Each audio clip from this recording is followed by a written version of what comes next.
അവധി ദിവസമായിരുന്നിട്ടും ഇന്നലെ രാത്രി ഓഫീസിലെത്തിയ മുഖ്യമന്ത്രി 15 മിനിറ്റോളം ചിലവഴിച്ച് മടങ്ങി. പിന്നാലെ സ്ഥലമാറ്റ ഉത്തരവെന്ന വാർത്ത മാതൃഭൂമി ന്യൂസ് പുറത്തുവിട്ടു. RSS കൂടിക്കാഴ്ചയിൽ DGP അതൊരു സ്വാഭാവിക കൂടിക്കാഴ്ചയല്ല എന്ന വിശദീകരണം സർക്കാരിന് നൽകിയിരിക്കുന്നു. അതിൻപടി നടപടിയുണ്ടാകും. അത് ഏറ്റവും അടുത്ത നിമിഷങ്ങളിൽ തന്നെ ഉത്തരവായി പുറത്തിറങ്ങും എന്ന് തന്നെയാണ് നമുക്ക് ലഭിക്കുന്ന വിവരം. അനന്തകൃഷ്ണൻ നമ്മളോടൊപ്പം വിവരങ്ങളുമായി തിരുവനന്തപുരത്ത് നിന്ന് ചേരുകയാണ്.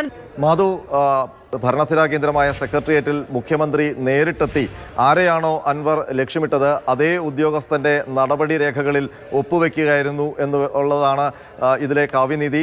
ADGP MR അജിത് കുമാറിനെതിരെയുള്ള നടപടി സംബന്ധിച്ചുള്ള ഒരു തീരുമാനം എടുത്തിട്ടാണ് മുഖ്യമന്ത്രി സെക്രട്ടേറിയറ്റിൽ നിന്ന് ക്ലിഫ് ഹൗസിലേക്ക് പോയത് എന്നാണ് ഏറ്റവും ഒടുവിൽ ലഭിക്കുന്ന വിവരം. ക്രമസമാധാന ചുമതല ഇന്റലിജൻസ് ADGP മനോജ് എബ്രഹാമിനാണ്. പക്ഷേ എന്തിന്റെ പേരിലാണ് നടപടിയെന്ന് ഉത്തരവിൽ പറയുന്നില്ല.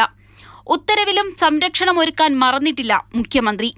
അജിത് കുമാർ ബറ്റാലിയൻ ADGP-ആയി തുടരും. ഇത് രാഷ്ട്രീയ ആയുധമാക്കും പ്രതിപക്ഷം ഉന്നയിച്ച ഈ രണ്ട് ഗുരുതരമായ ആരോപണങ്ങൾക്കും ഈ നടപടി പോരാ. നാളെ അസംബ്ലി തുടങ്ങുമ്പോൾ എന്തെങ്കിലും പറഞ്ഞ് പിടിച്ചു നിൽക്കാനുള്ള ഒരു തന്ത്രം മാത്രമാണ്. നിയമസഭാ സമ്മേളനം ഇന്ന് പുനരാരംഭിക്കാനിരിക്കെയാണ് നിർണായക തീരുമാനം. 32 ദിവസത്തെ അന്വേഷണത്തിന് ശേഷമെങ്കിലും നടപടി വന്നതിന്റെ സമാധാനത്തിലാണ് CPI.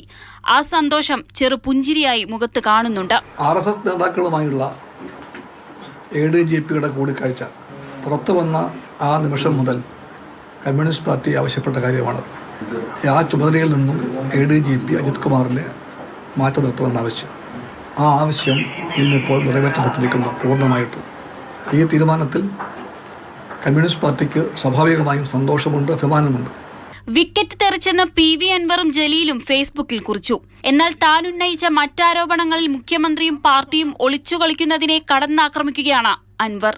DGP-ക്ക് ഈ പറയുന്ന അജിത് കുമാറിനെ നിമിഷം കൊണ്ട് സസ്പെൻഡ് ചെയ്യാനുള്ള അദ്ദേഹത്തിന്റെ സ്വത്ത് സമ്പാദനവുമായ രേഖകൾ എല്ലാം തിരുവനന്തപുരത്തെ പോലീസ് ഹെഡ്ക്വാർട്ടേഴ്സിൽ നിന്ന് 2 കിലോമീറ്റർ അപ്പുറം, കേരളത്തിന്റെ നിയമസഭയിൽ നിന്ന് 1 കിലോമീറ്റർ അപ്പുറം, ആ ചുറ്റുപാടിലാണ് ഈ മുതൽ മുഴുവൻ വാങ്ങിക്കൂട്ടിയിരിക്കുന്നത്. PV അൻവർ ആരോപിച്ച റിദാൻ, മാമി കേസുകളിൽ ആദ്യഘട്ടത്തിൽ അന്വേഷണ വീഴ്ച ഉണ്ടായെന്നാണ് റിപ്പോർട്ട്. ഈ 2 കേസുകളും ക്രൈംബ്രാഞ്ചിനും കൈമാറിയിട്ടുണ്ട്. News desk, Mathrubhumi news.